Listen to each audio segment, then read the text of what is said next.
Okay, each meter that you have has its own lancing device, and that's the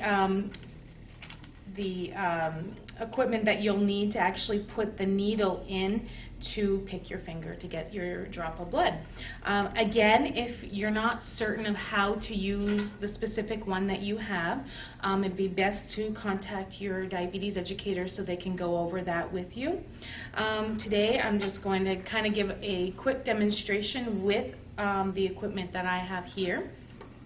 And basically, these are the lancets. This is the actual needle that is used. And every meter is relatively similar, but in some cases there can be a few differences.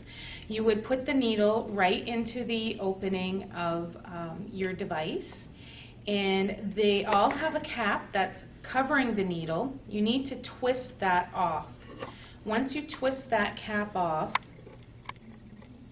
it exposes the needle. You'll want to put your cover back over the needle, and you also want to make sure that the piece is pulled back to set the needle in place.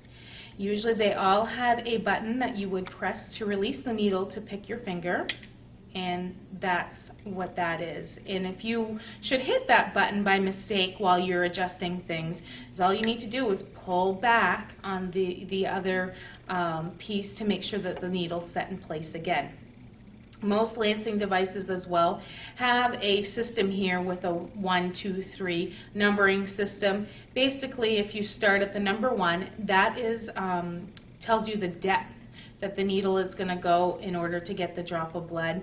And if you start with a 1, that's the least amount, and if you move your way up, that is going to have the needle go a little bit deeper.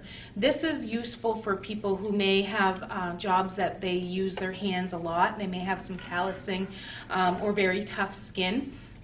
So they may need to increase that number a little bit higher. What I recommend is that most people start off with the number 1, see what that gives them, and then they can gradually move up till they find the number that works best for them.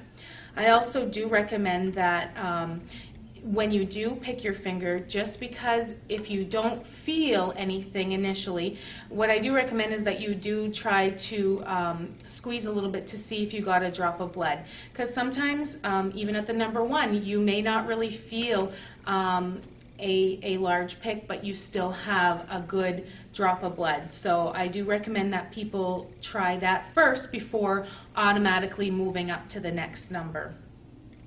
When you do go to get the drop of blood to pick your finger, you're going to want to use the pads of your fingers.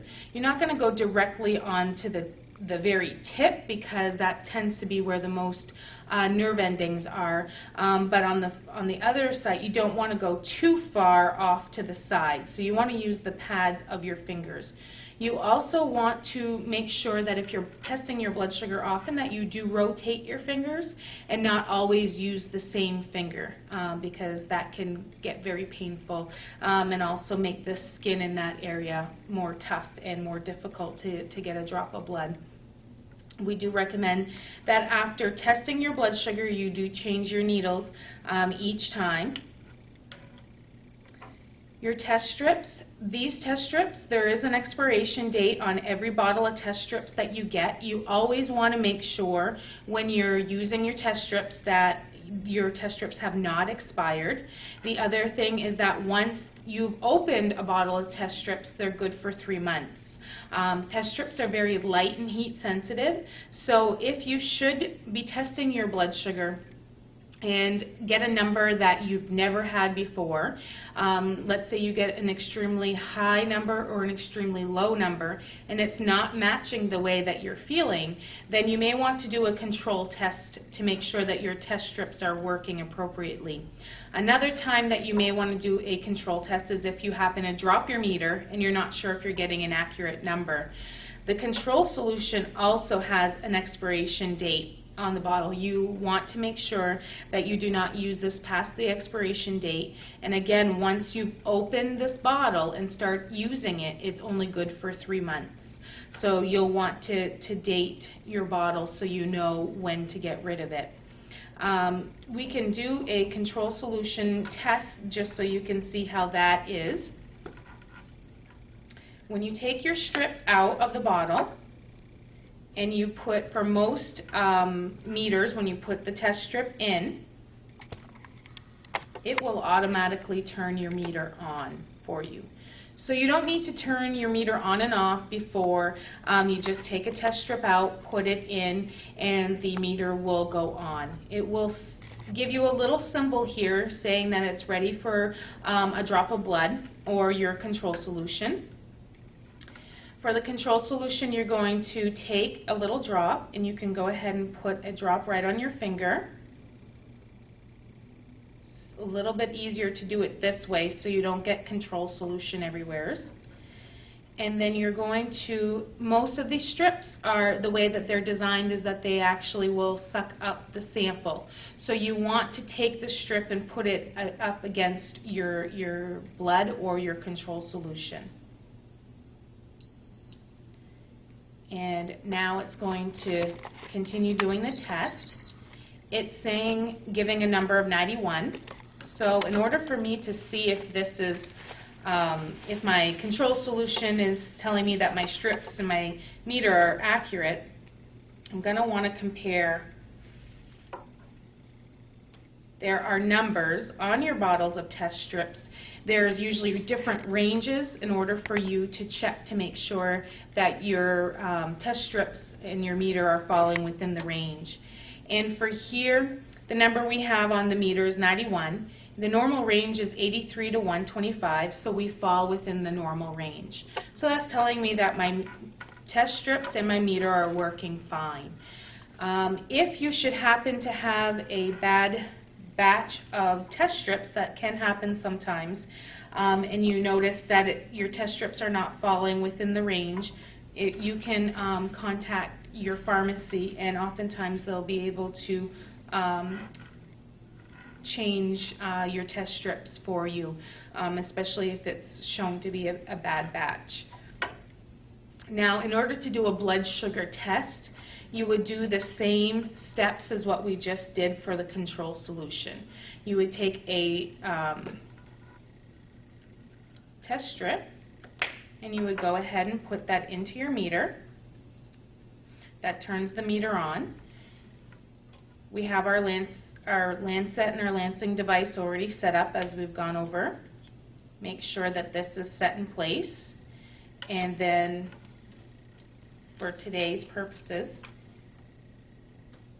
remember, when cleaning with alcohol, you're going to want to make sure that the area is dried well first.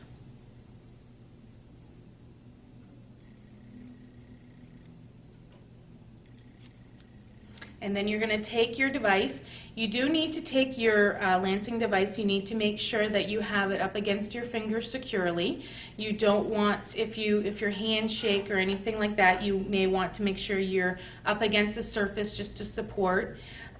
You're going to want to make sure your meter is all set with the test strip as well and ready. Now, sometimes when you're doing this, the meter may shut off on its own if it's taken you a little while, if you've had to look for things. So if that should happen and you notice that your meter shuts off on its own, you just need to take your test strip out and put it back in, and it will reset the meter, and it'll be ready for the drop of blood.